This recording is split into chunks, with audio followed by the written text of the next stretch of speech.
Ертеде бір ауылда ақылды да айлакер алдар көсе өмір сүріпті.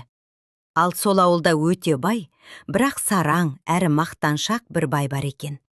Бай кедейлерге көмектеспей, тек өз пайдасын ойлайтын болыпты.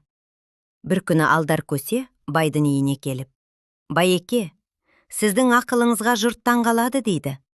«Мен бір кеңес сұрай келдім» депті.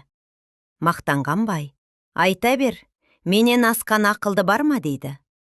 Алдар көсе байға: «Менің бір қазынам бар, бірақ жалғыз өзім ала алмаймын. Егер көмектессеңіз, тең бөлісеміз» дейді.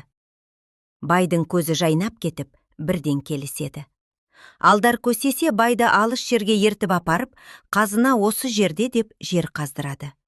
Бай шаршап, шалдығып, бар жұмысын өзі істейді.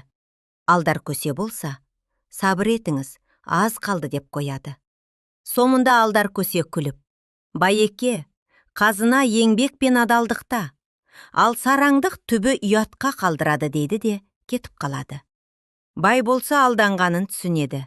Содан бері бай сабағын алып, сараңдығын қоя бастапты дейді. Ал алдар көсе ақылымен елге үлгі болыпты.